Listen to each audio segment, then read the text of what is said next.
كيف يسوي مشركي زماننا مسلمين؟ كل همه ويسمي من يكفر المشركين بالخوارج، أعوذ بالله. قالوا عندنا دليل آخر يا أبو عمر. إيش الحديث الآخر؟ قالوا ألم تقرأ في الصحيحين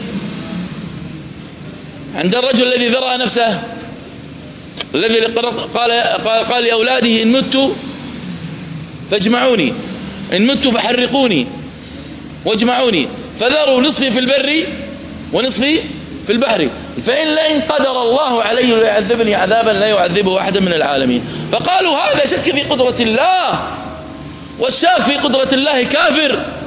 فلما بعثه الله قال لماذا فعلت هذا يا عبدي؟ قال من مخافتك، فغفر الله له. فقال انظر إن كان كافرا فكيف الله يغفر له وهو يشك في قدرة الله؟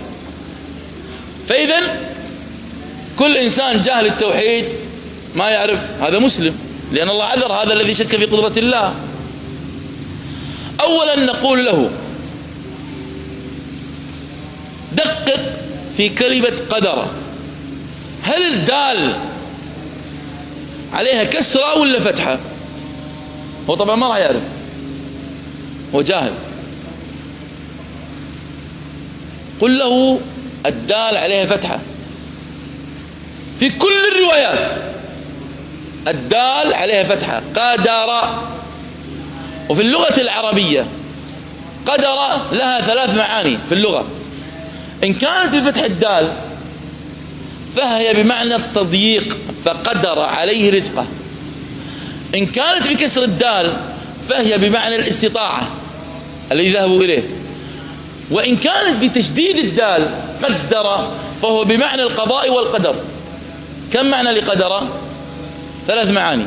إن كانت بفتح الدال فهي بمعنى التضييق، وكل الروايات جاءت بفتح الدال، لن تجد رواية جاءت بكسر الدال. جيد. إذا لن تجد بالكسر، هي بالفتح. إذا كانت بالفتح فنقول كما قال النووي رحمه الله، وهو الذي أيد وذكر لها 7 أوجه أو 8 أوجه. قال من الأوجه قدر بفتح الدال أي ضيق. كيف يعني ضيق؟ أي اسمعوا، هذا العبد كان متيقن أن الله عز وجل يستطيع أن يعيده مرة أخرى، متيقن، ولكنه أراد مسألة من الله، أنه يحرق نفسه ويبعثر جسده في الماء في البحر وفي اليابسة. فإذا الله عز وجل وهو الذي يستطيع أن يأخذه ويجمعه، لعل الله عز وجل يتركه، لا يضيق عليه، يتركه، وقد الله يضيق عليه ويجمعه. فإن قدر أي فإن ضيق الله علي يعني جمعني وعذبني، وإن تركني تركني. هذا هو المعنى الصحيح، بمعنى التضييق.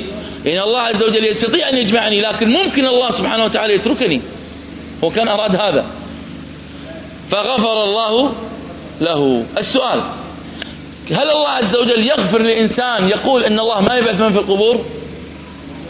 أنا أسألكم، ممكن هذا؟ مستحيل، لأن القرآن ذكر كثيرا في تكفير من يشكك في البعث، أليس كذلك يا حافظ؟ كثير من الآيات، أكثر من 10 آيات في القرآن. كيف 10 آيات في القرآن تبين لنا الذي يشك في البعث أنه كافر، ثم يأتينا هذا الحديث تترك المحكم منه وتأتي للمتشابه من أقوال العلم وتظهرها للناس وتقول الذي يشك في قدرة الله هذا مسلم جاهل؟ هذا كلام باطل. يعني لو جاءنا الآن إنسان قال الله ما يبعثنا، كافر ولا مسلم؟ قولا واحدا، كافر ولا مسلم؟ كافر ولا مسلم؟ كافر. في أحد في المسجد يقول أنه مسلم؟ مستحيل. هذا إجماع، يعني هذا من بديهيات لا إله إلا الله.